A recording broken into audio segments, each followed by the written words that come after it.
Hello my dear friends, welcome to Sahitya Radhana channel. So ಎಲ್ಲರೂ ಓದೋಕೆ start ಮಾಡಿದ್ದೀರಾ ಅನಿಸುತ್ತೆ. ಅದಕ್ಕೋಸ್ಕರನೇ ಇನ್ನು ವಿಡಿಯೋಸ್ ಹಾಕಿಲ್ಲ ಅಂತ ಕೇಳ್ತಾ ಇದ್ರಿ. ಐ ಹೋಪ್ ಸೊ ಎಲ್ರಿಗೂ ಕೂಡ ಆಲ್ ದ ಬೆಸ್ಟ್ ಅಂತ ಹೇಳ್ತಾ ನಿಮ್ಮ ಪ್ರಿಪ್ರೇಷನನ್ನು ಚೆನ್ನಾಗಿ ಮಾಡ್ಕೊಳ್ಳಿ. ಬಿಕಾಸ್ ಆಪರ್ಚುನಿಟಿ ಯಾವಾಗಲೂ ಸಿಗೋದಿಲ್ಲ. Yes my dear friends, so today we are going to see Chaucerians. So far we have studied Chaucer and his contemporary writers, and today we are going to look into Chaucerians, the imitators or the followers of Chaucer. Yes, my dear friends, once again ನಾನು ಇದು ಲಿಟ್ರೇಚರ್ನ ಎಲ್ಲದಕ್ಕೂ ಕೂಡ help ಆಗೋ ರೀತಿ ನಾನಿಲ್ಲಿ ಏನು ನೋಟ್ಸನ್ನಾಗಲಿ ಕ್ಲಾಸಸ್ಸನ್ನಾಗಲಿ ಕೊಡ್ತಿರೋದ್ರಿಂದ it would help you to attend any T SET GPT HSTR as well as PU lecturer recruitment ಆಗಿರ್ಬೋದು. ಸೊ ಎಲ್ಲದಕ್ಕೂ ಕೂಡ ಇದು ಇಂಪಾರ್ಟೆಂಟ್ ಆಗುತ್ತೆ ಅಂತ ಹೇಳ್ತಾ, ಸೊ ನನ್ನ ಕ್ಲಾಸ್ ಯಾರೆಲ್ಲ ಇಷ್ಟಪಡ್ತಾ ಇದ್ದೀರಾ, ಯಾರಿಗೆಲ್ಲ ಇಷ್ಟ ಆಗ್ತಾ ಇದೆ, please do like it and share it with your friends.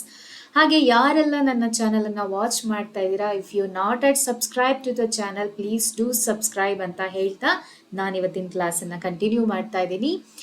S, ಹಾಗಾದರೆ who are these Chaucerians and ಈ ಚಾಸೇರಿಯನ್ಸ್ ಅಂದರೆ ಯಾವ ರೀತಿಯಾಗಿ ಬರಿತಾ ಹೋಗ್ತಾರೆ, ಯಾರೆಲ್ಲ ಬರ್ತಾರೆ, what are the features of their writings, which are the important works, ಇದೆಲ್ಲವನ್ನು ನೋಡ್ತಾ ಹೋಗೋಣ.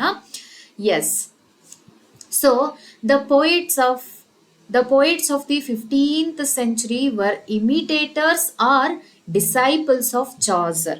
ಓಕೆ, ಚಾಸರನ್ನ ಯಾರೆಲ್ಲ ಇಮಿಟೇಟ್ ಮಾಡಿ ಬರೀತಾ ಇದ್ರೋ ಅಥವಾ who are all accepted Chaucer as his master, ಆಯ್ತಾ, ಮಾಸ್ಟರ್ ಅಂತ ಕನ್ಸಿಡರ್ ಮಾಡಿ ಅವನನ್ನ ಫಾಲೋ ಮಾಡ್ತಾ ಇದ್ರು. ಫಾಲೋವರ್ಸ್ ಅನ್ನ ನಾವೇನಂತ ಕರಿತೀವಿ, ಚಾಸೇರಿಯನ್ಸ್ ಅಂತ ಕರಿತೀವಿ. They followed Chaucer's lead in their themes, style, and narrative techniques. Okay, each poet had his distinct voice and contribution to English literature. So Chaucerian ಫೀಚರ್ಸನ್ನು ಯೂಸ್ ಮಾಡ್ಕೊಳ್ತಾ ತಮ್ಮದೇ ರೀತಿಯಲ್ಲಿ ಲಿಟ್ರೇಚರ್ಗೆ ಕಾಂಟ್ರಿಬ್ಯೂಷನನ್ನು ಕೊಟ್ಟಿದ್ದಾರೆ. So here we divided Chaucerians into two groups. Okay, so one is English Chaucerians and another one is Scottish Chaucerians.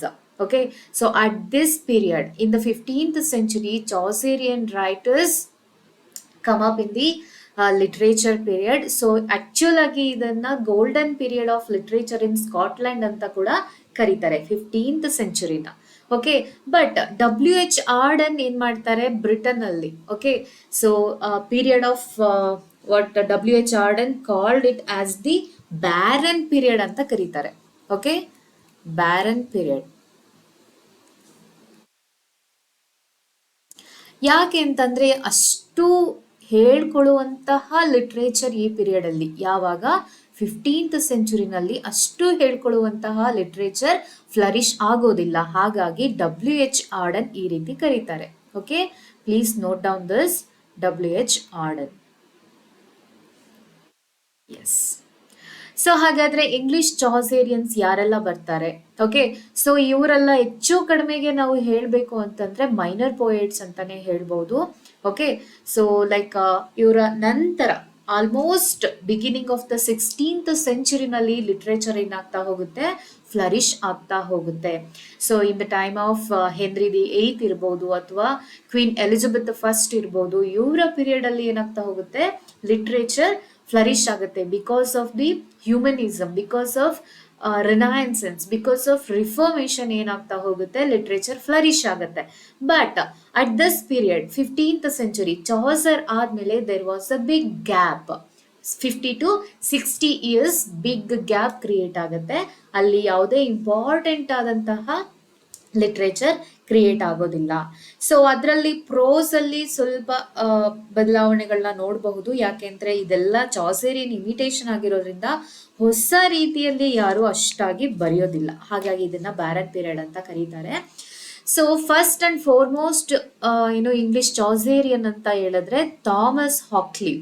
Okay, so Thomas Hoccleve, so ಇದೆಲ್ಲ approximate dates ಆಗೋದ್ರಿಂದ like recent ಆಗಿ maybe 2 days 3 days back ಯಾರೋ ಒಬ್ರು Chaucer ಹುಟ್ಟಿದ್ದು 1430 ಅಂತ ಹಾಕಿದ್ರು dates ಅನ್ನ.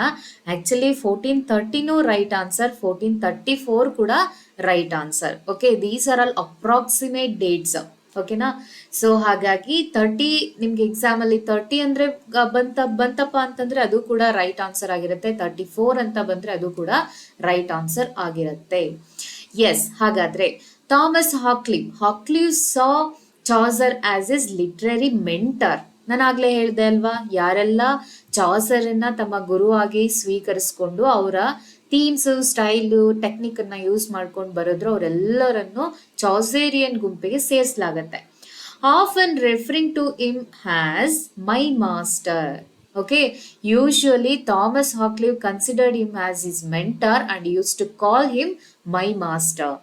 His work demonstrates a deep respect for Chaucer's narrative techniques, although Hockleave focused more on autobiographical content than Chaucer did. So usually we didn't see any autobiographical content in Chaucer's works, but Hockleave put more autobiographical themes, autobiographical experiences in his works. Okay, still he followed the techniques of Chaucer. So ಹಾಗಾದ್ರೆ which are the major works by Thomas Hoccleve ಅಂತ ಹೇಳಿದ್ರೆ, the Regiment of Princes. So written approximately between 1411 to 1412. Okay, a didactic poem written for Henry the fifth. Okay, didactic ಅಂತಂದ್ರೆ usual ಆಗಿ morality ಬಗ್ಗೆ, ಸೊಸೈಟಿಗೆ moral ಅನ್ನ ಹೇಳ್ಕೊಡುವಂತಹ ವರ್ಕಿಗೆ didactic ಅಂತ ಹೇಳ್ತಾರೆ. Poem written for Henry V. Okay, offering moral and practical advice for a ruler. So Henry V was the ruler at that time. So he wrote this work for Henry V. Hockleave uses the opportunity to reference his own financial difficulties. See, autobiographical autobiographical experiences or autobiographical things he had included here, seeking to gain the favor of the future king. Okay, so Henry V was a prince maybe at that time. So Henry V king ಆಗ್ತಾನೆ ಅನ್ನೋ ಕಾರಣಕ್ಕೋಸ್ಕರ he was dedicating ಅಥವಾ offering this work to Henry V to seek his favor, like Spencer did when he was writing Fairy Queen. Okay, to get the favor of Elizabeth first, Queen Elizabeth. Okay, ಅದೇ ರೀತಿ ಇಲ್ಲಿ ಕೂಡ Hoccleve offer ಮಾಡ್ತಿರುವಂಥದ್ದು. Next, the Male Regimen or La Male Regle ಅಂತ ಹೇಳ್ತಾರೆ. Okay, so this was written approximately in 1406. So 1400 ಅಲ್ಲಿ already Chaucer ತೀರ್ಕೊಂಡಿದ್ರು. This is an autobiographical thing here, autobiographical poem that reflects Hockleave's financial struggles. So at that time he was not in good position and also financially imbalanced. His efforts to reform his youthful misbehavior. So ಇಲ್ಲಿ ಆಟೋಬಯೋಗ್ರಫಿಕಲ್ instinct ಏನಪ್ಪಾ ಅಂತಂದ್ರೆ ಅವನು youth ಅಲ್ಲಿ ಮಾಡಿರುವಂತಹ behaviours ಅನ್ನ ಸರಿ ಮಾಡ್ಕೊಳ್ಳುವಂತಹ ಮೊರಾಲಿಟಿಯನ್ನ ಇಲ್ಲಿ ಬರಿತಾ ಹೋಗ್ತಾನೆ ಅಂತಂದ್ರೆ ಮೇ ಬಿ ಅಪ್ಕಮಿಂಗ್ ಯೂತ್ಸ್ಗೆ ಅದೊಂದು ಪಾಠ ಆಗಿರ್ಲಿ ಅನ್ನೋ ಕಾರಣಕ್ಕೆ. Next, dialogue with a friend return in 1420. In this poem, Hockleave presents a conversation with a friend. Okay, it is a conversation type. Dialogue ಅಂತ ಟೈಟಲ್ ಎಲ್ಲ ಇದೆ ನೋಡಿ. Defending the reputation of women. See, this is the feature of Chaucer. This work is notable for its focus on gender issues. At that time only gender issues na ಬರೀತಾರೆ ನೋಡಿ. And Hockleave's defense of women, which echoes theme seen in Chaucer's The Wife of Bath's Tale. Okay, The Wife of Bath ಹೇಳುವಂತಹ tail ಏನಾಗಿರುತ್ತೆ, gender biased ಆಗಿರುತ್ತೆ ಅಥವಾ gender defence ಆಗಿರುತ್ತೆ. ಅದೇ ರೀತಿ ಅದ್ರ ಬೇಸ್ ಮೇಲೆ ಇಲ್ಲಿ ಇವನು ಬರೆದಿರುವಂಥದ್ದು.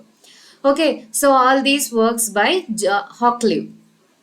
ಓಕೆ, ರೆಜಿಮೆಂಟ್ ಆಫ್ ಪ್ರಿನ್ಸಸ್ ಆಗಿರ್ಬೋದು, ಮೇಲ್ ರೆಜಿಮೆನ್ ಆಗಿರ್ಬೋದು, ಡೈಲಾಗ್ ವಿತ್ ಎ ಫ್ರೆಂಡ್ ಆಗಿರ್ಬೋದು, which is based on the wife of Bath's tail.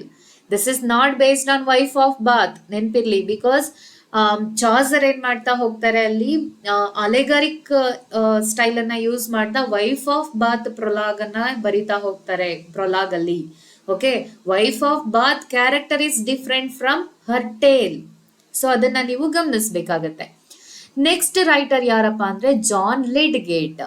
Okay, so he comes between 1370 to 1451. John Lydgate, a Benedict monk, he was a monk from the Abbey of Bury St. Edmunds. Lydgate became a poet with strong connections to the English royal court, unlike Hawkley. Okay, Hawkley actually financially ತುಂಬಾ struggle ಮಾಡ್ತಿರ್ತಾರೆ, but John ಲಿಡ್ಗೇಟ್ಗೆ ತುಂಬಾ connection ಇರುತ್ತೆ royal ಕೋರ್ಟ್ಗೆ, especially during the rain of henry the fifth, means contemporary writer. His patrons included the Duke of Gloucester and Henry V himself, two patrons. He was heavily influenced by Chaucer, but developed a more verbose and ornate writing style that often led to digressions and lengthy descriptions. For example, running around the bush ಅಂತ ಹೇಳ್ತೀವಲ್ವಾ, ಅಂದ್ರೆ to the point ಬರೆಯೋದ್ರ ಬದಲು ಅವರು ತುಂಬಾ descriptions ನ ಬರಿತಾ ಹೋಗ್ತಾರೆ. That is word verbosity ಅಥವಾ ornate description, ornate writing style ಅಂತ ಹೇಳ್ತಾರೆ. Okay, so his major works ಯಾವ್ದಪ್ಪ ಅಂತಂದ್ರೆ the fall of princes, sorry, The Fall of Princes, written between 1431 to 1438. It is a translation. See, The Fall of Princes. It is translation and expansion of Boccaccio's De Cassibus Virorum Illustrium. So like Chaucer ಯಾವ ರೀತಿ ಬೊಕ್ಯಾಚಿಯೋನ follow ಮಾಡ್ತಾ ಹೋಗ್ತಾರೆ, ಅದೇ ರೀತಿ ಇವರು ಕೂಡ ಬೊಕ್ಯಾಚಿಯೋನ follow ಮಾಡಿದ್ದಾರೆ. And this is A translation of course. The Pom tells the stories of famous historical figures who var brought low by fortune. It elaborates on Monk's Tale. See, so again Chaucer influence, Monk's Tale ಮೇಲೆ ಇದು ಇರುವಂತಹ ಕತೆ. ಅಂದ್ರೆ may be it can be considered as a sequel to monk's tale in Chaucer's Canterbury tales. Okay, so next work ಯಾವ್ದಪ್ಪ ಅಂದ್ರೆ the book of Troy. Of course Troilus and Criseyde ಅಲ್ವಾ, Chaucer ಬರ್ದಿರೋದು Troilus and Criseyde. So ಇಲ್ಲಿ John Lydgate ಅವ್ರದ್ದು work ಅಂದ್ರೆ the book of Troy, 1412 to 1420. Between this period he had written this poem commissioned by Henry V. Okay, so Confessio Amantis ನ ಬರೆಯೋಕೆ ಯಾವ ರೀತಿಯಾಗಿ ಗವರ್ಗೆ Richard the second ಹೇಳಿದ್ರು, ಅದೇ ರೀತಿ ಇಲ್ಲಿ ದ ಬುಕ್ ಆಫ್ ಟ್ರಾಯ್ ಅನ್ನ ಬರೆಯೋದಿಕ್ಕೆ ಹೆನ್ರಿ ದ ಫಿಫ್ತ್ ಕಮಿಷನ್ ಮಾಡಿರ್ತಾರೆ. So Troy book is a retelling of the fall of Troy. Fall of Troy ಅನ್ನ ಇದು ಮತ್ತೊಮ್ಮೆ ಕಥೆಯನ್ನ ಹೇಳ್ತಿರುವಂತದ್ದು. But Lydgate's version is based on Guido delle Colonne's Historia destructionis Troy. Okay, so of course ಇದೆಲ್ಲ ಏನಪ್ಪಾ ಅಂದ್ರೆ French works, Latin works ಮೇಲೆ usual ಆಗಿ ಇರುತ್ತೆ. The poem is filled with elaborate descriptions and moral reflections on war, honor and fate based on Troilus Cressida. Troilus and Cressida, of course, Chaucer's work ಆಗಿರುತ್ತೆ, ಅದರ base ಮೇಲೆ ಬರೆದಿರುವಂತಹ work ಇದು. So one or the other way, all these writers are connected to Chaucer and his styles and his works. ಆಯ್ತಾ? Next, The Siege of Thebes or The Story of Thebes, written in 1420. This work is an attempt to continue Chaucer's The Canterbury Tales. So ಇದನ್ನ ನಾವು ಇನ್ನೊಂದು version of Canterbury tiles ಅಂತ ಕೂಡ ಕರಿತೀವಿ. Lydgate inserts himself as one of the pilgrims and tells the story of Thebes as Chaucer did in Chaucer's Canterbury Tales. Canterbury Tales ಅಲ್ಲಿ ಯಾವ ರೀತಿಯಾಗಿ Chaucer ತನ್ನನ್ನ ಒಬ್ಬ ಏನೋ ಲೈಕ್ ಸ್ಟೋರಿ ಟೆಲ್ಲರ್ ಆಗಿ ಸೇರಿಸ್ಕೊಂಡು ಅಥವಾ ಪಿಲ್ಗ್ರಿಮ್ ಆಗಿ ಸೇರ್ಕೊಂಡು ನರೇಟಿವ್ ಕನ್ಸ್ಟ್ರಕ್ಷನ್ ಅನ್ನ ಮಾಡ್ತಾ ಹೋಗ್ತಾರಲ್ವಾ, ಅದೇ ರೀತಿ ಇಲ್ಲೂ ಕೂಡ ಲಿಡ್ಗೇಟ್ ಏನ್ ಮಾಡ್ತಾರೆ, so like the story of thieves ಅಲ್ಲಿ ತನ್ನನ್ನು ಒಬ್ಬ ನರೇಟರ್ ಆಗಿ ಪಿಲ್ಗ್ರಿಮ್ ಆಗಿ ಸೇರಿಸ್ಕೊಂಡು ಕಥೆಯನ್ನ ಹೇಳ್ತಾ ಹೋಗ್ತಾರೆ. Reflecting on themes of war and justice, it is a kind of new Canterbury tale. Means ಅದು ಮೇಜರ್ ಕ್ಯಾಂಟಬರಿ ಟೇಲ್ ಆಗಿದ್ರೆ ಇದು another version of Canterbury tale ಅಂತ ಕೂಡ ಹೇಳ್ತಾರೆ. ಸೊ ನೆನಪಿರ್ಲಿ, ದ ಸೀಜ್ ಆಫ್ ಥೀವ್ಸ್ ಇರ್ಬೋದು ಅಥವಾ the story of Thebes. Next work, the temple of glass. Of course, Temple of Glass. It is related to Chaucer's The House of Fame. House of Fame alle alva Temple of Glass barutte. So that Temple of Glass is situated on the Mount of Ice. Aita. So idu enagirutte. Of course, again he connected to Chaucer here. Next work bandu A Complaint of the Black Knight. Who is the Black Knight here? So the character Gaunt ಆಯ್ತಾ. So Gaunt ಬರ್ತಾನಲ್ಲ, Chaucer's patron, he was the black knight in the book of the duchess. So ಅದನ್ನೇ ಇವನು ಇಲ್ಲಿ title ತಗೊಂಡು complaint of the black knight ಅಂತ ಬರ್ದಿದ್ದಾರೆ. ಇಲ್ಲಿ ಕೊಟ್ಟಿದ್ದೀನಿ ನೋಡಿ, based on the book of duchess. Next writer, important English Chaucerian ಯಾರಪ್ಪ ಅಂತಂದ್ರೆ, so compared to Hoccleve and Lydgate, John Skelton is very important because of his Skeltonic style of writing. So he has created his own style of writing. That is why John Skelton is very important. So 1460 to 1529. John Skelton was educated at Oxford, Cambridge and possibly Louvain. So he was a scholarly like writer. Became well known for his scholarship and poetry. Of course, he served as a tutor. See, this is important point. He served as a tutor of Henry, Prince Henry. At that time he was a prince. Aita, the future king Henry the 8th. Okay, Henry the 8th means he was working under Henry the 7th. His poetry often criticized the corruption of the clergy and the court, particularly targeting figures like Cardinal Wolsey, means who was working under Henry. Skelton's outspoken nature and bold satirical style set him apart from other English Chaucerians, means his harsh language in his character also and in his poetry also. Skelton developed a unique poetic form known as Skeltonic. I already told you Skeltonics. Okay, which features, so ನಿಮಗೆ ಸ್ಕೆಲ್ಟಾನಿಕ್ style of poetry ಅನ್ನೋದ್ರ ಮೇಲೂ question ಬರ್ಬೋದು. So features ಹೇಗಿರುತ್ತೆ ಅಂತಂದ್ರೆ, short irregular lines ಇರುತ್ತೆ with rapid rhythms. Okay, breath taking. If you are going to read some poetry by John Skelton, you can't take breath, ಅಷ್ಟು speed ಆಗಿ ಇರುತ್ತೆ poetry by Skelton. So ಹಾಗಾಗಿ ಇವ್ರದ್ದು Skeltonic verse ಅಂತಾನೆ famous ಆಗಿರುತ್ತೆ. Refers to breathless. Okay, remember these words. Breathless, fast moving metre ಇರುತ್ತೆ which tends to become doggerel. Okay, so and he was also inspired by ಕ್ಯಾಟುಲಸ್. Okay, so he was a classical writer Catullus. So when he was writing the book of Philip Sparrow, ಆಯ್ತಾ, so ಪೊಯೆಟ್ರಿನ ಬರಿಬೇಕಾದ್ರೆ he inspired by Catullus. Okay, I didn't mention that poet name, please note down. So ಅದೇ ರೀತಿಯಾಗಿ ನಾನು ಇಲ್ಲಿ mention ಮಾಡಿದ್ದೀನಿ, because of the roughness of his words, Alexander Pope, okay, Pope called him beastly skeleton. Okay, beastly skeleton because of his rugged and jagged words. Pope called him beastly skeleton. So mostly ನೀವು ಇಲ್ಲಿ remember ಮಾಡ್ಕೋಬೇಕು ಅನ್ನೋ 3 points important ಯಾವ್ದಪ್ಪ ಅಂದ್ರೆ, so he was a tutor to Prince Henry ಅಥವಾ Henry the 5th, Henry the 8th, future king Henry the 8th, and his skeltonic style of verse which is featured as rough and breathtaking ಅಥವಾ breathless meter. Okay, so fast moving meter and breathless. ಓಕೆನಾ, and rough rhythm, rapid rhythm ಅಂತ ಕೂಡ ಇದನ್ನ ಹೇಳ್ತಾರೆ. ಎಲ್ಲ words ಗಳನ್ನ ನೀವು ನೆನಪಲ್ಲಿ ಇಟ್ಕೋಬೇಕು. So and Pope called him beastly Skelton. Okay, these 3 points important points. Next major works ಯಾವ್ದೆಲ್ಲ ಬರುತ್ತೆ, the Bowge of court 1499.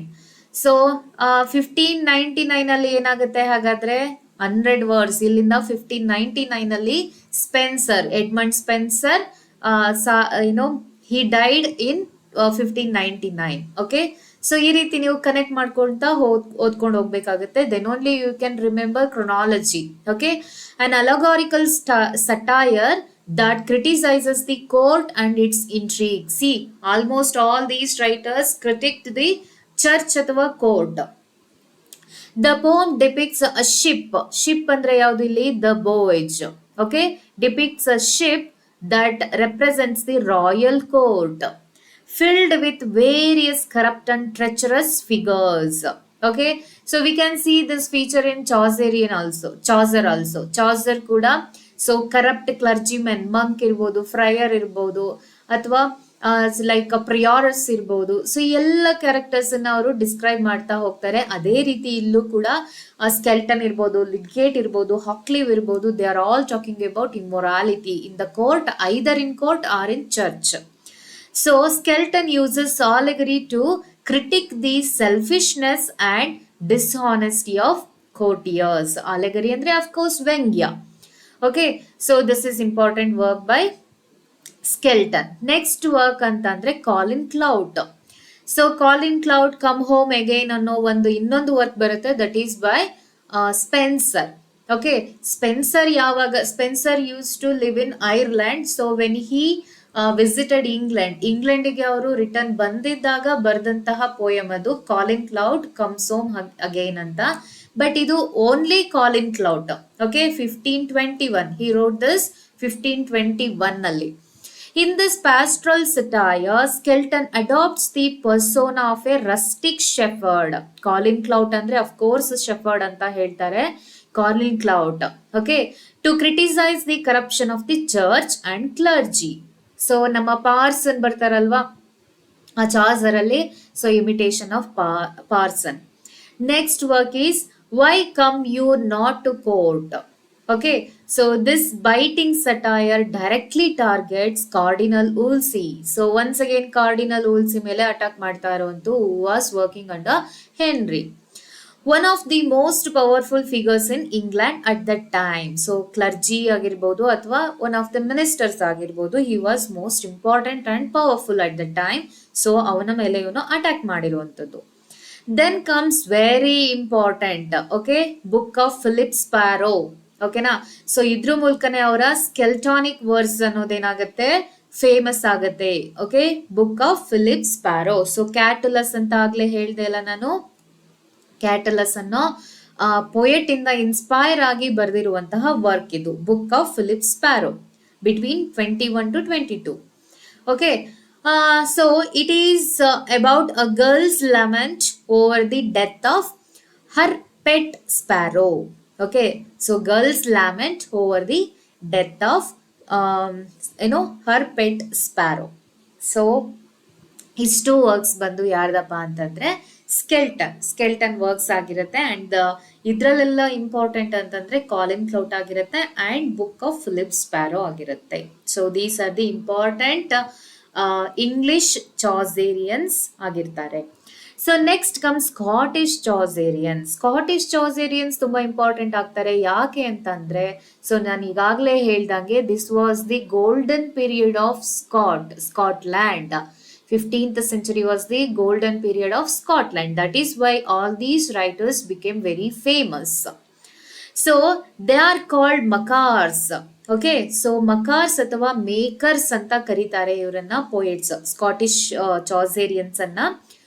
So ನಾನು ಅದನ್ನು ಕೂಡ ಮೆನ್ಷನ್ ಮಾಡಿದ್ದೀನಿ ಇಲ್ಲಿ ನೋಡಿ. 15th century is called the golden age of Scottish poetry. Okay, important points, please note down. So first and foremost important writer ಯಾರಪ್ಪ ಅಂತಂದ್ರೆ king James the first. Why did he become so famous? Because he was both the king and the writer, both the king and the poet. That's why he became so famous, King James the First. And for one more thing, he became famous because of his use of royal rhyme that is used by Chaucer.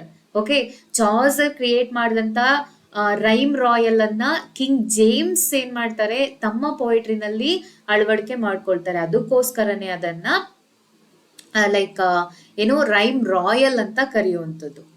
His most famous work, so one and only famous work, the Kingis Quair ಅಥವಾ king's book, marks him as one of the early Scottish Chaucerians. So he started Chaucerianism in Scotland, influenced by the works of Chaucer. The King's Squire is a dream allegory. So as did Chaucer in his works, dream allegory, written in rhymed stanzas using the rhyme royal form. Rhyme royal ಅಂದ್ರೆ ಯಾವ ರೀತಿಯಾಗಿರುತ್ತೆ? It has 7 line stanza. ಆಯ್ತಾ?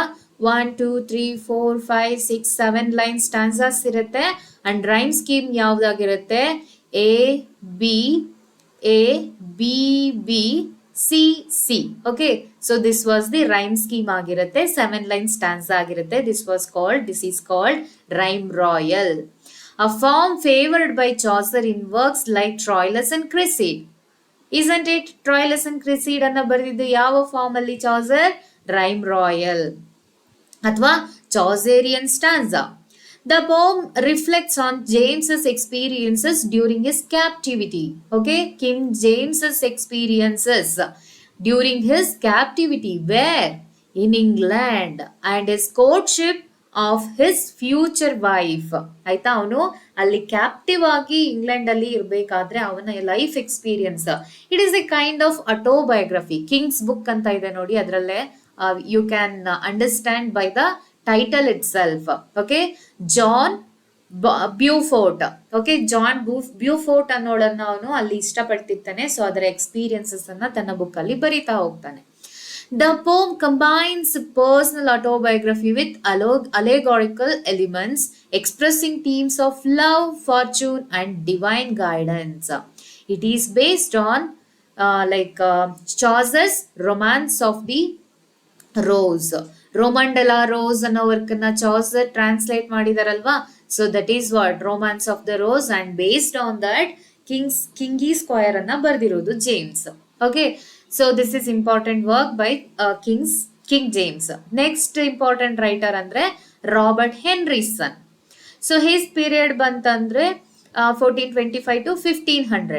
Little is known about Robert Henryson's. Okay, particular ಆಗಿ ಇಲ್ಲಿ ನೋಡಿ circa ಅಂತ 2 ಡೇಟ್ಸ್ಗೆ ಕೊಟ್ಟಿದ್ದಾರೆ, because nobody nose particularly about his life. That is why Henry's life, though he is thought to have been a schoolmaster in Dunfermline. Henryson's work shows a strong moral and religious underpinning, and he was deeply influenced by Chaucer's narrative techniques. Of course, so Chaucerian anta kariyode because of their imitation of Chaucer. So his important works are the Testament of Cressida. So this is famous actually. Even I like this so much because of the story narration. The Testament of Cressida, it is like a sequel to Chaucer's Troilus and Cressida. Okay, Chaucer's to Troilus and Cressida ಎಲ್ಲಿವರೆಗ ನಿಂತಿರುತ್ತೋ ಅಲ್ಲಿಂದ ಇವನು ಸ್ಟೋರಿನ continue ಮಾಡಿರೋದು. This poem is a continuation of Chaucer's Troilus and Cressida, focusing on the fate of Cressida after the events of Chaucer's poem. In Henryson's version, Cressida is punished by the gods with leprosy as a consequence of her actions. What happened here ಹಾಗಾದ್ರೆ ಏನಾಗುತ್ತಪ್ಪ ಇಲ್ಲಿ ಅಂತಂದ್ರೆ, so ಅಲ್ಲಿ ಏನಾಗುತ್ತೆ, ಚಾಸರ್ಸ್ Troilus and Criseyde ಅಲ್ಲಿ ಕ್ರಿಸಿಡಾ ಟ್ರಾಯ್ಲಸ್ಗೆ ಮೋಸ ಮಾಡಿರ್ತಾಳೆ ಅಂತ ಆಗುತ್ತೆ.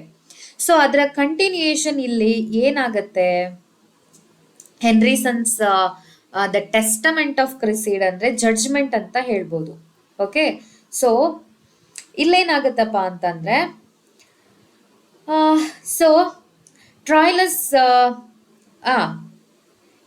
ಇನ್ ಚಾಸರ್ಸ್ Troilus Criseyde ಅಲ್ಲಿ faithful Troilus killed in the duel. ಆಯ್ತಾ, ಡ್ಯುಯಲ್ ಅಲ್ಲಿ ಅವನು ಸತ್ತೋಗ್ತಾನೆ. Then the faithless Criseyde living happily. So after that Cressida ಏನ್ ಮಾಡ್ತಾಳೆ, ಹ್ಯಾಪಿಯಾಗಿ ಜೀವನ ಮಾಡೋಕ್ಕೆ ಶುರು ಮಾಡ್ತಾಳೆ ಅನ್ನೋದು ಟ್ರಾಯ್ಲಸ್ ಅಂಡ್ ಕ್ರಿಸಿಡ್ ಅಲ್ಲಿ ಇರುವಂತಹ ಸ್ಟೋರಿ. ಬಟ್ ಇನ್ ಹೆನ್ರಿಸನ್ ಸ್ಟೋರಿನಲ್ಲಿ ಏನಾಗುತ್ತೆ, Troilus is not dead here.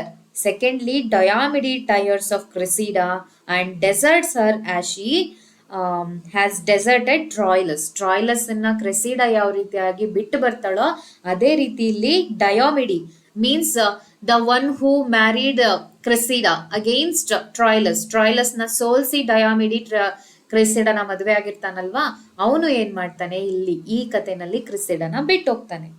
So after ಏನಾಗುತ್ತೆ, so she takes to the streets, ಅವಳೇನ್ ಬೀದಿಗೆ ಬೀಳ್ತಾಳೆ, ಬಿಕಮ್ಸ್ ಎ ಕಾಮನ್ ಪ್ರಾಸ್ಟಿಟ್ಯೂಟ್ ಆಗ್ತಾಳೆ.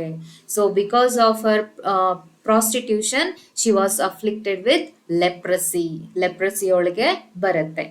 ಸೊ ಹೀಗಿರ್ಬೇಕಾದ್ರೆ ಒಂದಿನ ಈಗ ಏನಾಗತ್ತೆ, one day Troilus passes her way. So ಅವಳ ದಾರಿನಲ್ಲಿ ಟ್ರಾಯ್ಲಸ್ ಹೋಗ್ಬೇಕಾದ್ರೆ ಏನಾಗುತ್ತೆ, ಗಿವ್ಸ್ ಹರ್ ಹಾರ್ಮ್ಸ್, ಭಿಕ್ಷೆ ಆಗ್ತಾನೆ. There ice met but each other couldn't recognise each other. ಅಂದ್ರೆ ಅವರು ಒಬ್ರನ್ನೊಬ್ರು ರೆಕಗ್ನೈಸ್ ಮಾಡೋಕ್ಕಾಗಲ್ಲ, ಯಾಕೆಂದ್ರೆ ಅವಳಿಗೆ ಲೆಪ್ರಸಿ ಬಂದಿರುತ್ತೆ and he becomes a king, ಅವನು ಕಿಂಗ್ ಆಗಿರ್ತಾನೆ. ಸೊ ಲೇಟರ್ ಏನಾಗುತ್ತೆ, when Criseyde is told who he was. So ಕ್ರಿಸಿಡಾ ಅಂದ್ರೆ ಅಕ್ಕಪಕ್ಕದವ್ರು ಮಾತಾಡ್ಕೋತಾರಲ್ವಾ, ಅವಾಗ ಕ್ರಿಸಿಡಾಗೆ ಗೊತ್ತಾಗತ್ತೆ ಹಿ ವಾಸ್ ಟ್ರಾಯ್ಲಸ್ ಅಂತ. ಸೊ ಅವಳಿಗೆ ತುಂಬಾ ದುಃಖ ಆಗುತ್ತೆ and she repents about her deeds, her past deeds. Later when Criseyde is told who he was, ಅವಳೇನ್ ಮಾಡ್ತಾಳೆ, ಶಿ ಫೇಂಟ್ಸ್ ಅಂಡ್ ಡೈಸ್, ಅಲ್ಲೇ ಸತ್ತೋಗ್ತಾಳೆ. ಬಿಫೋರ್ ಡೈಯಿಂಗ್ ಅವಳೇನ್ ಮಾಡ್ತಾಳೆ, ಶಿ ಮೇಕ್ಸ್ ದ ಟೆಸ್ಟಮೆಂಟ್, ಅಂದ್ರೆ ಅಲ್ಲಿ ಅವಳೇನ್ ಹೇಳ್ತಾಳೆ, by which she leaves her body to the worms, ನನ್ನ ಬಾಡಿನ ವರ್ಮ್ಸ್ಗೆ ಬಿಡಿ ಅಂತ ಅಂದ್ರೆ ಹುಳ ಉಪಟೆ ನನ್ನ ಬಾಡಿಯನ್ನ ತಿನ್ಕೊಳ್ಳಿ ಅಂತ ಹೇಳ್ತಾರೆ. ಹರ್ ಬೆಗಿಂಗ್ ಬೌಲ್ ಅಂಡ್ ಕ್ಲಾಪರ್, ಅಂದ್ರೆ ಟು ಬೆಗ್ ಅವಳು ಯೂಸ್ ಮಾಡ್ತಾ ಇದ್ದಲ್ಲ ಅದು, ಅವುಗಳನ್ನ ಟು ದ ಲೆಪರ್ಸ್, ಬೇರೆ ಕುಷ್ಠರೋಗಿಗಳಿಗೆ ಅದನ್ನ ಕೊಟ್ಬಿಡಿ ಅಂತ ಹೇಳ್ತಾಳೆ. ಅಂಡ್ ಹರ್ ರಿಂಗ್ ಟು ಟ್ರಾಯ್ಲಸ್, ಅವಳ ಕೈಯಲ್ಲಿ ಹಾಕಿದಂತ ಒಂದು ರಿಂಗ್, ಸೊ ಡೈಮಂಡ್ ರಿಂಗ್ ಇರುತ್ತೆ, ಅದನ್ನ ಟ್ರಾಯ್ಲಸ್ಗೆ ಕೊಡಿ ಅಂತ ಹೇಳ್ತಾಳೆ. So when that ring reached Troilus, then he comes to know that she was Cressida. Cressida ಅವಳೇ ನಾನ್ ಪ್ರೀತಿಸಿದ ಹುಡುಗಿ ಅಂತ ಅವನಿಗೆ ಗೊತ್ತಾಗತ್ತೆ. ಸೊ ಆಗ ಅವನಿಗೆ ತುಂಬಾ ದುಃಖ ಆಗುತ್ತೆ. ಸೊ ಅವಾಗ ಟ್ರಾಯ್ಲಸ್ ಏನ್ ಮಾಡ್ತಾನೆ, he raises a marble monument over her grave. So ಅವಳನ್ನ ಕ್ಷಮಿಸಿ ಅವನೇನ್ ಮಾಡ್ತಾನೆ, ಅವಳ ಹೆಸರಲ್ಲಿ ಒಂದು ಸಮಾಧಿಯನ್ನ ಕಟ್ಸಿ ಅದ್ರ ಮೇಲೆ ಒಂದು ಮಾರ್ಬಲ್ ಮಾನ್ಯುಮೆಂಟ್ ಅನ್ನು ಕೂಡ ಮಾಡಿಸ್ತಾನೆ. So this is Henryson's story of Troilus and Cressida. So Chaucer Troilus and Criseyde ಅಲ್ಲಿ ಕ್ರಿಸಿಡನ ಒಬ್ಳು ಫೇತ್ಲೆಸ್ ವುಮೆನ್ ಆಗಿ ಕ್ರಿಯೇಟ್ ಮಾಡಿರೋದ್ರಿಂದ, ಸೊ ಲೆಜೆಂಡ್ ಆಫ್ ವಿಮೆನ್ ಅಲ್ಲಿ ಏನಾಗುತ್ತೆ, god and goddesses of love ಬರ್ತಾರೆ. ಸೊ ಚಾಸರಿಗೆ ಬಂದು ಕನ್ಸಲ್ಲಿ they scolded him to portrait women as faithless, ಅಂದ್ರೆ ವಿಮೆನ್ ಅನ್ನ ನೀನು ಫೇತ್ಲೆಸ್ ಆಗಿ ಕ್ರಿಯೇಟ್ ಮಾಡಿದ್ಯಾ, ಅದಕ್ಕೆ ನೀನು ಪಶ್ಚಾತ್ತಾಪ ಪಡ್ಬೇಕು ಅಂತ ಕೋಪಗೊಂಡಾಗ, ದೇವತೆಯರು ಕೋಪಗೊಂಡಾಗ ಏನ್ ಮಾಡ್ತಾನೆ, ಚಾಸರ್ ಏನ್ ಮಾಡ್ತಾನೆ, ಅವರನ್ನ ಕ್ಷಮೆ ಕೇಳಿ ಸೊ ಅದರ ವಿರುದ್ಧವಾಗಿ ಫೇತ್ಫುಲ್ ವುಮೆನ್ ಅನ್ನ ಕ್ರಿಯೇಟ್ ಮಾಡೋಕೆ ಲೆಜೆಂಡ್ ಆಫ್ ವುಮೆನ್ ಅನ್ನೋ ಒಂದು ವರ್ಕ್ ಅನ್ನ ಬರೀತಾನೆ. ಸೊ ನಾನು ಅದನ್ನ ಹೇಳಿದ್ದೆ ಇಲ್ವಾ ಅದು ಗೊತ್ತಿಲ್ಲ, ಸೊ ಹಾಗಾಗಿ ಅದನ್ನ ಇಲ್ಲಿ ನಾನು ಮೆನ್ಷನ್ ಮಾಡ್ತಾ ಇದ್ದೀನಿ. ಸೊ ನೆಕ್ಸ್ಟ್ ಯಾವ್ದಪ್ಪ important, okay, this is the story of the testament of Criseyde. Chaucer's Troilus and ಕ್ರಿಸಿಡಾದ ಒಂದು ಮುಂದುವರೆದ ಭಾಗ, Henryson's testament of Criseyde. So that is why this is very famous. ಅಂದ್ರೆ ಆ ಮುಂದುವರೆದ ಮೊರಾಲಿಟಿಯನ್ನ ಇಟ್ಕೊಂಡು ಯಾವ ರೀತಿಯಾಗಿ ಕ್ರಿಸಿಡಾಗೆ ಪನಿಷ್ಮೆಂಟ್ ಕೊಡ್ತಾನೆ, ಹಾಗಾಗಿ ಇದು ಫೇಮಸ್ ಆಗುತ್ತೆ. ನೆಕ್ಸ್ಟ್, ದ ಮೋರಲ್ ಫೇಬಲ್ಸ್ ಅಥವಾ Orpheus and Eurydice. This is a collection of fables modelled on ಈಸೋಪನ ಕಥೆಗಳು ಅಂತ ಬರುತ್ತಲ್ವಾ, ಸೊ ಆ ಕಥೆಗಳ ಮೇಲೆ ಇವರು ಬರೆದಿರುವಂತದ್ದು. ನೆಕ್ಸ್ಟ್ ವರ್ಕ್ ಬಂದು Robin and Makyne. So it is a pastoral ballad. So ಇದ್ರಲ್ಲಿ ಏನಪ್ಪಾ ಅಂತಂದ್ರೆ ಯೂಶುವಲ್ ಆಗಿ ರೈಟರ್ಸ್ ಏನ್ ಮಾಡ್ತಾರೆ, so men use to go after women ಅಂತ ಪೋರ್ಟ್ರೇಟ್ ಮಾಡ್ತಾರೆ. ಸೊ ಇಲ್ಲಿ ಹೆನ್ರಿಸನ್ ಅದನ್ನ ಉಲ್ಟಾ ಮಾಡಿದ್ದಾರೆ. ಅದೇನಪ್ಪಾ ಅಂತಂದ್ರೆ, so women like women called ಮೆಕೀನ್ ಆಯ್ತಾ. ಸೊ ಅವಳೇನ್ ಮಾಡ್ತಾಳೆ, ರಾಬಿನ್ ಹಿಂದೆ ಹೋಗ್ತಾಳೆ. She fell in love with Robin and she was going after Robin ಆಯ್ತಾ. ಸೊ ಅವನೇನ್ ಮಾಡ್ತಾನೆ, when she was about to propose him he rejected her. So ಅವಳನ್ನ reject ಮಾಡ್ತಾನೆ, ಮೆಕೀನನ್ನ ರಿಜೆಕ್ಟ್ ಮಾಡ್ತಾನೆ. ಸೊ Later on ಏನಾಗುತ್ತೆ, Robin realised the love of Makyne. So at that time he tried to confess her, so like console her. So ಅವಾಗ ಅದನ್ನ ಅವಳು revenge, tit for tat ಅಂತ ಹೇಳ್ತೀವಲ್ವಾ, ಆ ರೀತಿಯಾಗಿ ಮೆಕಿನ್ ಏನ್ ಮಾಡ್ತಾಳೆ, ರಾಬಿನ್ ಅನ್ನ ರಿಜೆಕ್ಟ್ ಮಾಡಿ ಅಲ್ಲಿಂದ ಹೊರಟೋಗ್ತಾಳೆ. So this is the best example, classical example of tit for tat ಅಂತ ಯೂಶುವಲ್ ಆಗಿ ಇದನ್ನ ಕರೀತಾರೆ. This is a pastoral ballad. Next famous writer ಬಂದು William Dunbar. Okay, so William Dunbar ಬಂದು he was a poet. Okay, yes, he was a poet attached to the court. So like Lydgate ತರಾನೇ ಇವನು ಕೂಡ like ಕೋರ್ಟ್ಗೆ attached ಆಗಿರುವಂತ poet. So usual ಆಗಿ ಇವನನ್ನ poet laureate, a kind of poet laureate ಅಂತ ಕೂಡ ಕರೀತಾ ಇರ್ತಾರೆ ವಿಲಿಯಂ ಡನ್ಬರ್ ಅನ್ನ. Of King James the Fourth of Scotland. He was in the court of King James the Fourth of Scotland. He was well educated and travelled widely. So this led him to have intense knowledge, including diplomatic missions to England. So we are talking about Scotland alva, Scotland in the England ಗೆ. Dunbar is one of the most prominent Scottish Chaucerians. He wrote nearly 100 poems ಅನ್ನ ಬರೆದಿದ್ದಾರೆ nearly, popularly known as the burns of the 15th century. So in coming of age ಅಲ್ಲಿ ನಾವು Robert burns ನ ನೋಡ್ತೀವಲ್ವಾ. So ಇವನನ್ನ William ಡನ್ಬರ್ ಅನ್ನ 15th century ಬರೋದ್ರಿಂದ the burns of the 15th century ಅಂತ ಹೇಳ್ತಾರೆ. Wrote allegories like Chaucer, he is often referred to as the Chaucer of Scotland. See, that is why he is very famous. So Chaucer of Scotland anta ivananna kareetare. Please note this point. His major works andre The Golden Targe. The Golden Targe. It is an allegory of love. The Poet in a Dream. So again Chaucerian technique. Poet in a dream visits the court of Venus, god of love, where he is wounded by the arrows of beauty in spite of reasons, defending him with a golden torch ಅಥವಾ shield. ಇಲ್ಲಿ torch ಅಂತಂದ್ರೆ shield ಅಂತ ಅರ್ಥ. So ಇಲ್ಲಿ ಆಲೆಗರಿ ಅಂತ ಹೇಳಿದ್ದಾರೆ ನೋಡಿ, ಆಲೆಗರಿ of love means beauty ಅನ್ನೋದಕ್ಕೆ ಯಾರೇ ಆದ್ರೂ ಸೋಲ್ತಾರೆ ಅನ್ನೋದನ್ನ ಇಲ್ಲಿ ಒಂದು ಥೀಮ್ ಆಗಿ ಯೂಸ್ ಮಾಡಿದ್ದಾರೆ. The arrow of beauty wounded him in spite of reasons defending him. ಅಂದ್ರೆ ರೀಸನ್, ಬುದ್ಧಿ ಯಾವಾಗ್ಲೂ ಹೇಳ್ತಾ ಇರುತ್ತೆ, ಸೊ ಸೌಂದರ್ಯವನ್ನ ನೋಡಿ ನೀನು ಬೀಳ್ಬೇಡ ಅಂತ. ಸೊ ಹೆಣ್ಣಾಗ್ಲಿ ಗಂಡಾಗ್ಲಿ ಸೌಂದರ್ಯವನ್ನ ನೋಡಿ ಬಿದ್ದು ಕೊನೆಗೆ, ಸೊ ಬಿಕಾಸ್ ಆಫ್ ಸಮ್ ಫಾಲೀಸ್, ಆಯ್ತಾ. ಸೊ ಹ್ಯೂಮನ್ ಕ್ಯಾರೆಕ್ಟರ್ಸ್ ಅಲ್ಲಿ ಏನಾದ್ರೂ ಫಾಲಿ ಇದ್ದೇ ಇರುತ್ತೆ, ಅದರಿಂದ ಸಫರ್ ಆಗ್ತಾರೆ ಅನ್ನೋದು ಒಂದು ಇಂಡೈರೆಕ್ಟ್ ಥೀಮ್ ಆಗಿರುತ್ತೆ. Okay, arrows of beauty and reasons defending.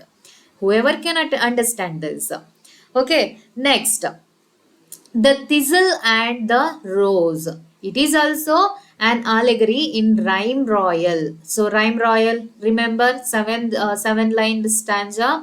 So like a Chaucerian stanza anta kuda karitivi, celebrates the marriage of James the Fourth. So James the Fourth marriage anna, so thistle andre yarilli James the Fourth with Margaret Rose. Margaret ಯಾರಿಲ್ಲಿ? Rose. Margaret ಯಾರಾದ್ರೆ ಹಾಗಾದ್ರೆ? So Margaret is the daughter of Henry the seventh.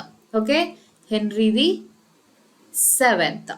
So when it comes to renaissance in spirit, you will come to know Henry the seventh and Henry the eighth. And Henry the eighth's 3 wives ಇರ್ಬೋದು, Anne Boleyn ಇರ್ಬೋದು, bloody Mary ಇರ್ಬೋದು, queen Elizabeth ಇರ್ಬೋದು. So ಅವರೆಲ್ಲರನ್ನ ನಾವು ಅಲ್ಲಿ ನೋಡ್ತಾ ಹೋಗ್ತೀವಿ. Then you will come to know who are these kings ಅಂತ. ಓಕೆ, ಸೊ ಹಾಗಾದ್ರೆ the golden torch and the thistle and the rose ಇವೆರಡು ಇಂಪಾರ್ಟೆಂಟ್ ವರ್ಕ್ ಇರುತ್ತೆ. ನೆಕ್ಸ್ಟ್ ವರ್ಕ್ ಅಂತ ಅಂದ್ರೆ the 2 married women and a widow. Inspired by the wife of Bath. Okay, Chaucer's wife of Bath is a scolding satire on women. So ನಾನು ಇದನ್ನೇ ಹೇಳಿದ್ದು. So wife of Bath ಕ್ಯಾರೆಕ್ಟರಿಗೂ wife of Bath ಸ್ಟೇಲ್ಗೂ ಒಂದು ವ್ಯತ್ಯಾಸ ಇದೆ ಅಂತ. So this work is based on wife of Bath's character and before we read a story, no? So that is based on wife's tale. Okay, So the friars of Berwick, one more work, the friars of Berwick lament for the makars ಅಥವಾ makers. Maker ಅಂತಂದ್ರೆ ಇಲ್ಲಿ ಯಾರು?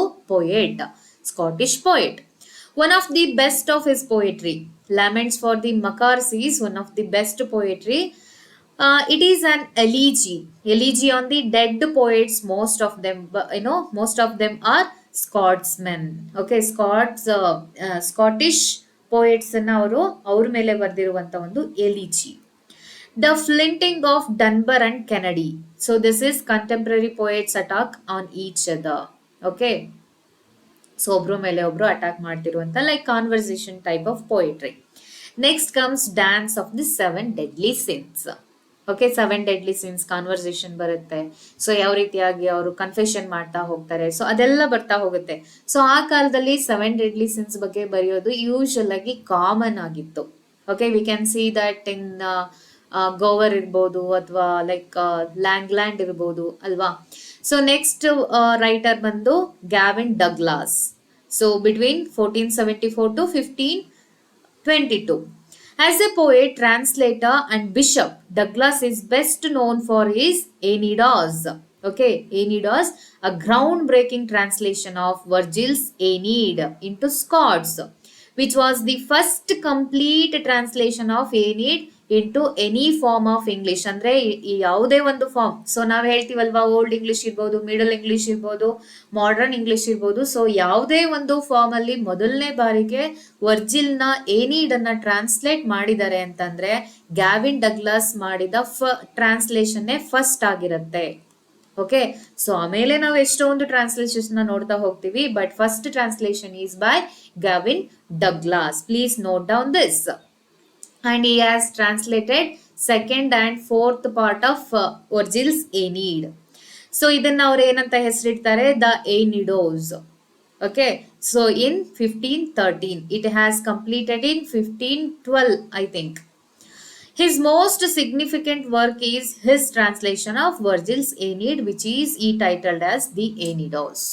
Okay, so next work andre Palace of Honor, 1501. is an allegorical dream poem written in Middle Scots. ಅಂದ್ರೆ middle English ಅಥವಾ Scots use ಮಾಡ್ತಾ ಇದ್ದಂತ English. The poem explores themes of morality, honor and virtue through a dream version like Chaucer. The narrator embarks on a journey to the palace of honor, a metaphor for attaining virtue and moral perfection. So this is based on Chaucer's House of Fame. So ಅಲ್ಲಿ Chaucer ಏನ್ ಮಾಡ್ತಾನೆ dream ಅಲ್ಲಿ, so ಒಂದು ಹದ್ದು ಬರುತ್ತೆ, ಅವನ್ನ ಎತ್ಕೊಂಡು ಹೋಗುತ್ತೆ, ಹೌಸ್ ಆಫ್ ಫೇಮ್ ಹತ್ರ ಕರ್ಕೊಂಡು ಹೋಗುತ್ತೆ. ಅಲ್ಲಿ ಫೇಮಸ್ ಏನೋ ಪರ್ಸನ್ಸ್ ನೇಮ್ಸ್ ಎಲ್ಲ ಯಾವ ರೀತಿಯಾಗಿ ಐಸಲ್ಲಿ ಕರಗಿ ನೀರಾಗಿ ಹೋಗ್ತಾ ಇರುತ್ತೆ. ಸೊ ತುಂಬಾ ಗಟ್ಟಿ ಏನೋ ಪರ್ಸನಾಲಿಟಿ ಇರೋರ್ ಹೆಸರು ಮಾತ್ರ ಉಳ್ಕೊಂಡಿರುತ್ತೆ. ಅದೆಲ್ಲ ನೋಡ್ತಾ ಹೋಗ್ತೀವಲ್ವಾ, ಅದೇ ರೀತಿ ಇವರು ಕೂಡ ಇಲ್ಲಿ ಇಮಿಟೇಟ್ ಮಾಡಿದ್ದಾರೆ. ಪ್ಯಾಲೇಸ್ ಆಫ್ ಹಾನರ್ ಅಲ್ಲಿ ಡೀಪ್ಲಿ ಇನ್ಫ್ಲೂಯೆನ್ಸಸ್ ದ ಪೋಯಮ್. ಅಂದ್ರೆ House of Fame deeply influenced this one.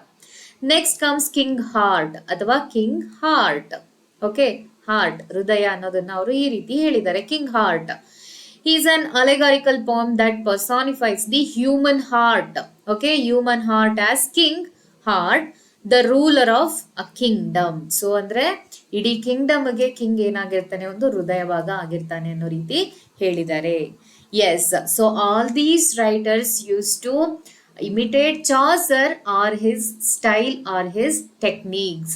Okay, so ಅವನು ಬರೆದಿದ್ದಂಥ ವಿಷಯ ವಸ್ತು ಸಬ್ಜೆಕ್ಟ್ ಆಗಿರ್ಬೋದು ಅಥವಾ ಅವನ ಟೆಕ್ನಿಕ್ಸ್ ಆಗಿರ್ಬೋದು, they used to imitate or followed him. That is why they are called as Chaucerians, and they are divided into English Chaucerians and Scottish Chaucerians in the 15th century. So ಇದಾದ್ಮೇಲೆ ನಾವು ಏನ್ ಮಾಡ್ತೀವಿ, pros ಅನ್ನ study ಮಾಡ್ತೀವಿ. Like ಮೆಲೋರೀಸ್ Morte d'Arthur ಬರುತ್ತೆ. Morte d'Arthur was the famous one and only prose work ಆಗಿರುತ್ತೆ. So ಅದ್ರದ್ದು ಏನೆಲ್ಲ ಫೀಚರ್ಸ್ ಬರ್ತಾ ಹೋಗುತ್ತೆ. ಸೊ ರಿನೈನ್ಸೆನ್ಸ್ ಯಾವ ರೀತಿ ಬಿಗಿನ್ ಆಗತ್ತೆ, ಓಕೆನಾ. ಸೊ ಇದ್ರ ಮಧ್ಯ ಡ್ರಾಮಾನು ಕೂಡ ಏನಾಗುತ್ತೆ, ಈ ಮಧ್ಯ ಡ್ರಾಮಾ, ಓಕೆ, ಮಿರಾಕಲ್ ಪ್ಲೇಸ್ ಇರ್ಬೋದು, ಇದೆಲ್ಲ ಅವಾಗ ಹುಟ್ಕೊಳ್ಳೋಕೆ ಸ್ಟಾರ್ಟ್ ಆಗ್ತಾ ಇರುತ್ತೆ. ಅದನ್ನು ಕೂಡ ನಾವು ನೆಕ್ಸ್ಟ್ ಕ್ಲಾಸ್ ಅಲ್ಲಿ ನೋಡೋಣ. ಸೊ ಒಂದು ಬ್ರೀಫ್ ವಿಡಿಯೋನ ಮಾಡ್ತೀನಿ ಅದ್ರ ಮೇಲೆ. ರಿನೈನ್ಸೆನ್ಸ್ ಯಾವ ರೀತಿಯಾಗಿ ಎಮರ್ಜ್ ಆಯ್ತು, ಅದ್ರ ಜೊತೆಗೆ ಲೈಕ್ ರಿನೈಸೆನ್ಸ್ ಪೀರಿಯಡ್ ಅಲ್ಲಿ ಬಂದಂತ ಅಂದ್ರೆ ಐ ಮೀನ್ 15th ಸೆಂಚುರಿಲಿ ಬಂದಂತ ಪ್ರೋಸ್ ವರ್ಕ್ ಜೊತೆಗೆ ಪೋಯಟ್ರಿ ಫ್ಲರಿಶ್ ಆಗಿದ್ದು, ಅದ್ರ ಜೊತೆಗೆ ಐ ಮೀನ್ ಪ್ಲೇ ಅನ್ನೋದು, ಡ್ರಾಮಾ ಅನ್ನೋದು ಯಾವ ರೀತಿಯಾಗಿ ಆಗಷ್ಟೇ ಆರಿಜಿನ್ ಆಗಕ್ಕೆ ಸ್ಟಾರ್ಟ್ ಆಯ್ತು ಅನ್ನೋದ್ರ ಬಗ್ಗೆ ನಾನು ನೆಕ್ಸ್ಟ್ ವಿಡಿಯೋನ ಮಾಡಿ ಹಾಕ್ತೀನಿ ಅಂತ ಹೇಳ್ತಾ, yes my dear friends, if you like my information please do like it. Please do like the video and share with your friends. Yes, ಯಾರು ಇಲ್ಲಿವರೆಗೂ ಚಾನೆಲ್ ಅನ್ನ ಸಬ್ಸ್ಕ್ರೈಬ್ ಮಾಡದೆ ನೋಡ್ತಾ ಇದ್ದೀರಾ, ಪ್ಲೀಸ್ ಡೂ ಸಬ್ಸ್ಕ್ರೈಬ್ ಅಂತ ಹೇಳ್ತಾ, please tune to the channel. I am going to give you more information on the literature and I'm giving you information continuously and constantly, and thank you for your support ಅಂತ ಹೇಳ್ತಾ ನಾನು ಇವತ್ತಿನ class ಅನ್ನ ಮುಗಿಸ್ತಾ ಇದ್ದೀನಿ. So very soon I will be back with next episode.